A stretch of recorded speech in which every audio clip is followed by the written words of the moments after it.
गौतम बुद्ध एक महिला के घर भोजन करने जाना चाहते थे, लेकिन गांव के लोग बुद्ध को वहां जाने से रोक रहे थे। समाज में अच्छाई तभी बढ़ सकती है जब हम खुद अपनी बुराइयां छोड़ दें।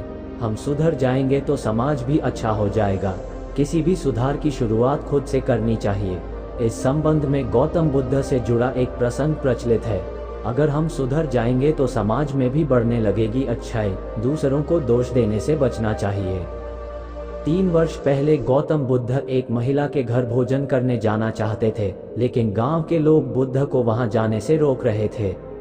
समाज में अच्छाई तभी बढ़ सकती है जब हम खुद अपनी बुराइयां छोड़ दें। हम सुधर जाएंगे तो समाज भी अच्छा हो जाएगा। किसी भी सुधार की शुरुआत खुद से करनी चाहिए।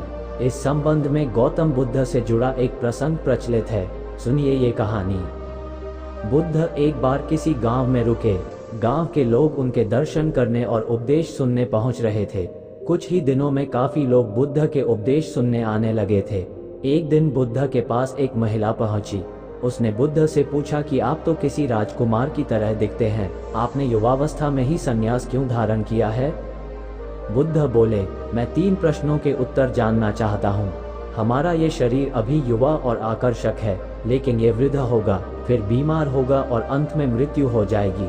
मुझे वृद्धावस्था, बीमारी और मृत्यु इन तीनों के कारण जानना थे, इसीलिए मैंने संन्यास धारण किया है। बुद्ध की ये बातें सुनकर महिला बहुत प्रभावित हुई। उसने बुद्ध को अपने घर भोजन के लिए आमंत्रित किया। ये बात गांव के लोगों को मालूम हुई तो सभी ने बुद्ध से कहा कि वे उस स्त्री के घर न जाएं, क्योंकि उसका चरित्र अच्छा नहीं है। बुद्ध ने गांव के सरपंच से पूछा कि क्या गांव के लोग सही बोल रहे हैं? सरपंच ने भी गांव के लोगों की बात में ही अपनी सहमति जताई। तब बुद्ध ने सरपंच का एक हाथ पकड़कर कहा कि अब ताली बजाकर दिखाओ। इस पर सरपंच ने कहा कि यह तो संभव नहीं है, एक हाथ से ताली नहीं बज सकती है। बुद्ध ने कहा, सही है।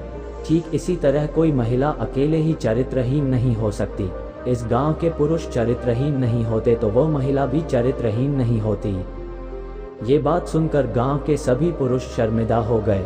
बुद्ध ने कहा कि अगर हम अच्छा समाज बनाना चाहते हैं तो सबसे पहले हमें खुद को सुधारना जरूरी है। अगर हम सुधर जाएंगे तो समाज